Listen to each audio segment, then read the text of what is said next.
Welcome back to the Gridiron Expert. We have finished our Power 5 football predictions, so today we are starting with our Group of 5 conference recaps, and we're going to kick things off with the American Athletic Conference.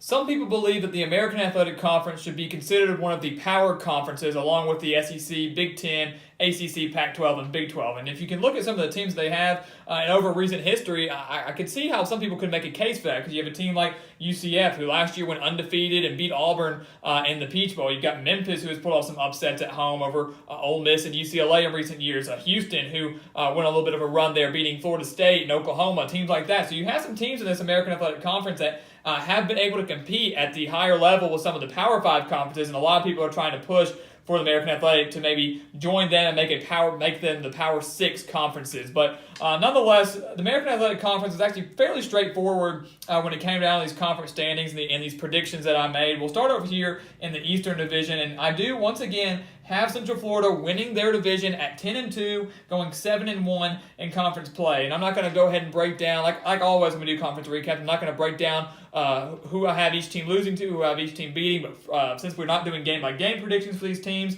feel free to comment, and I'd be more than happy to explain that to you and tell you who I have them losing to and who I have them beating. But Central Florida finishing 10-2, and yes, they did lose Scott Frost. Yes, they did lose some key playmakers on the defensive side of the ball. And yet, no, they will not go undefeated again this year. It's just not going to happen, not with the schedule that they have this season.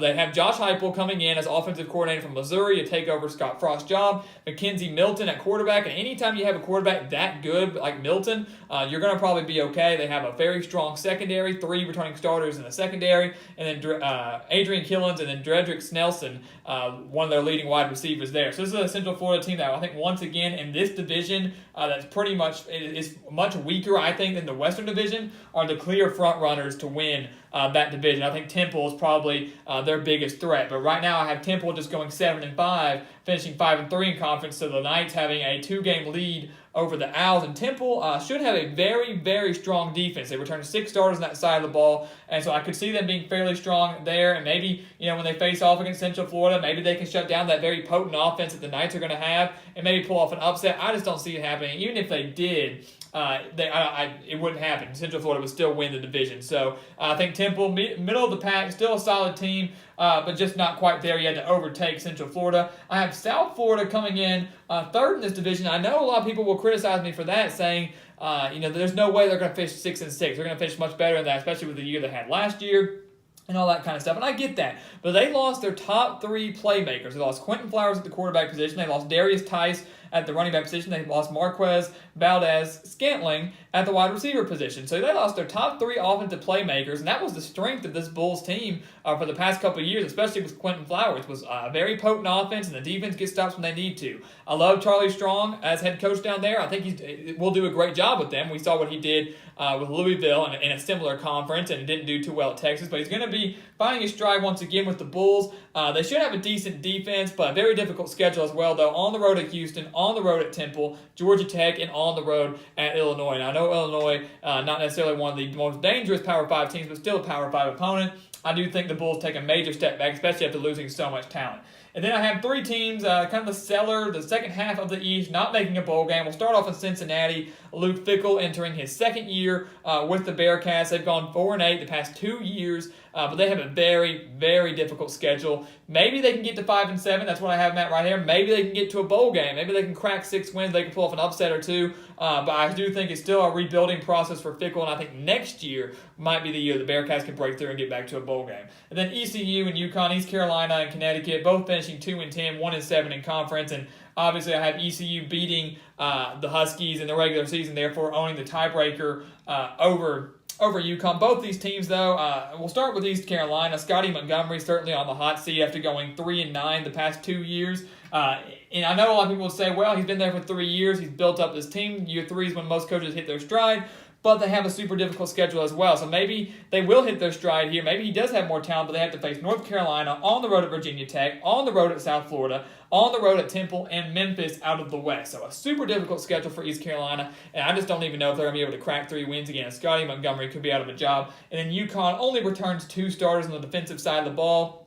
I just don't really see them getting really in contention in the American Athletic this year, but Randy Edsall trying to do his best job there in his second stint with the Huskies, and he might get there eventually in the next few years. Going over to the West Division, I know it took a while to explain. Memphis at 10-2, we'll go a little quicker here. They lose Riley Ferguson, so it's either going to be Brady White or David Moore at the quarterback position. But once again, like Central Florida, finishing 10-2 and 7-1 in conference. So you got a rematch here in the American Athletic Conference Championship of that thrilling matchup that was they had last year.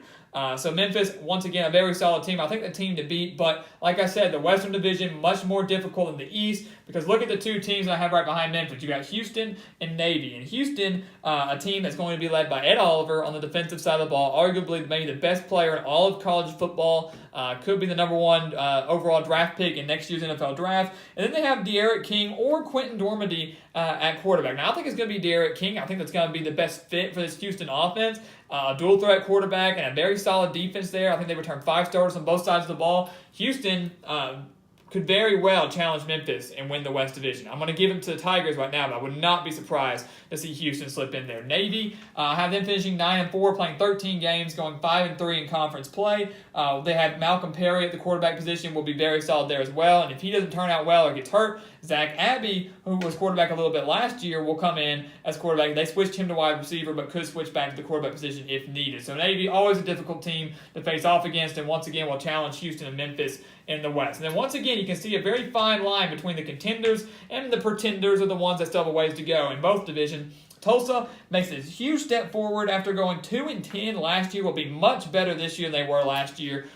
With a more experienced quarterback, Philip Montgomery, trying to build up this Golden Hurricane team. I think he's going to get them back to a bowl game, because I think they won 10 games just 2 years ago. Last year, I think, was just a bit of a fluke, a rebuilding year. They get back to a bowl eligibility. And Tulane and SMU, I know Tulane could maybe make a bowl game. They were very close to making a bowl game last year. And this year, they returned 9 starters on offense and 5 on defense. Will be led by 4 offensive linemen and quarterback Jonathan Banks.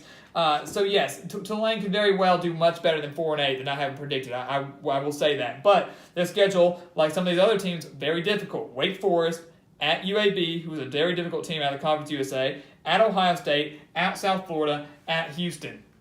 So Tulane's going to have to win a lot of their home games, and some of those home games against some difficult opponents. Yes, they have the talent there, but right now I just have them kind of taking a little bit of a step back, unfortunately. And then SMU loses Chad Morris to Arkansas. Sonny Dykes comes in. They're looking at a scheme change. They're looking at, his debut with the Mustangs last year was horrendous in their bowl game, getting blown out by Louisiana Tech. I think they have a major rebuilding year for the Mustangs and Sonny Dykes' first year with this team. Like I said, Chad Morris had something going there at SMU, no doubt, but he took a much better job. And Sonny Dykes kind of runs a different style of offense, and he's going to have to come in with new coaches and switch some things up, and I think that's going to happen for the Mustangs. So the American Athletic Conference Championship game, Central Florida versus Memphis. I'm picking the Knights once again to win this conference, and what will be another thriller, what will probably be another shootout.